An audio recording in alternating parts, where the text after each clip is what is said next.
John, next round of the FA Cup, a good, thorough performance in the second half. You must be delighted.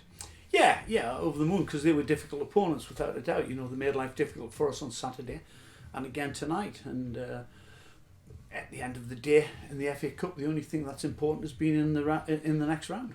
So yeah, a good, solid performance by us, and quite pleasing. Change at half time. Obviously, was it tactical change? Was it enforced, or was it tactical on your part?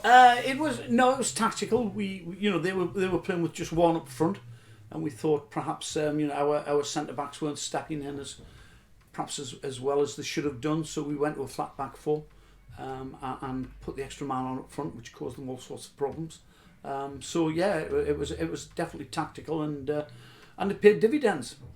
Another good performance from especially the midfield, controlling the game, and of course a great goal from Claudio and Sheriff to top it off.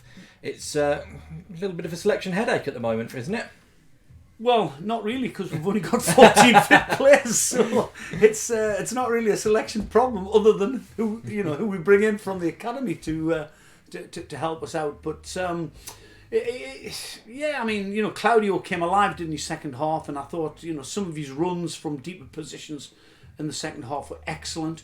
I mean, we've been a big point of saying at half time to the midfield to squeeze up and start picking up the pieces sort of higher up the pitch. We thought they were coming in to have a defeat in the first half, and then when the ball went forward, they were too deep to get forward and pick bits up. So we mentioned that, and I think it certainly benefited Claudio tonight, because he started picking up balls in good positions, and of course he's got that blistering pace, and the goal was an absolute screamer. Let's make no two ways about it. It was an absolute thunderbolt of a shot. You mentioned about having a lack of players available. Of course, we know there's still a few injuries out. Are we any closer to getting a few players back? Obviously, Storer, Sharp and Smith are the ones that come to mind immediately. Yeah, there's... Jackson Smith came back tonight. He had a little bit of he tweaked his knee, and Wolves didn't want him involved, which you can understand.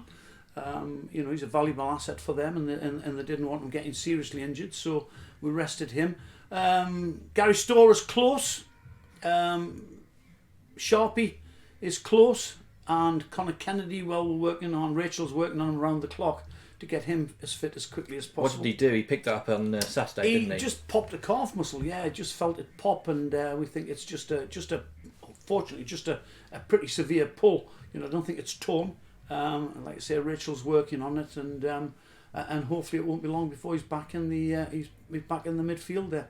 Spending more on Saturday. Yeah. Obviously, that'll be a different test. We've spoken about how the FA Cup is a little bit different, with teams coming maybe not to play more attacking. Spennymoor will likely come here and try and have more of a go. Does that change how you go about things at all? No, I think we'll just stick to our game. So I think you saw second half we sort of returned to our style of play and what has made us successful. And I think we'll stick with that on Saturday against Spennymoor. We're expecting a hard game. Ed, as you know, they're one of the favourites for the league, without a doubt. I think they've probably got, in my opinion, the best striker in the league up front for them. And the boy Ramshaw, my namesake, no relation, but he's a very dangerous player when he plays off the big lad. They're going to be a handful, and it's going to be a hard game, but I don't think it'll be any harder than Fylde or Gloucester City away. So it's not that we're daunted by the prospect of playing them. In fact, we're quite looking forward to it. Just the last word on this competition. That means Leamington next week on Saturday. A team that we have history with, of course. Yes. Is it business as usual, or will you look to use some past results as motivation? I'm a bit surprised that as soon as you said Leamington, the lights didn't go out. But it'll be just business as usual, and the past is the past, isn't it? You can't affect history. You can just affect what happens next. So we'll go there. We're full of confidence in going there and giving them a run for the money. Providing it's not the pitch isn't waterlogged, or the lights don't go out, or the drainage system collapses. So hopefully it'd be just nice to go to Leamington and get 90 minutes of uninterrupted football, shall I say. John, well done today, and we'll see you on Saturday against Spennymoor. Thank you, Ed. Cheers. You take care.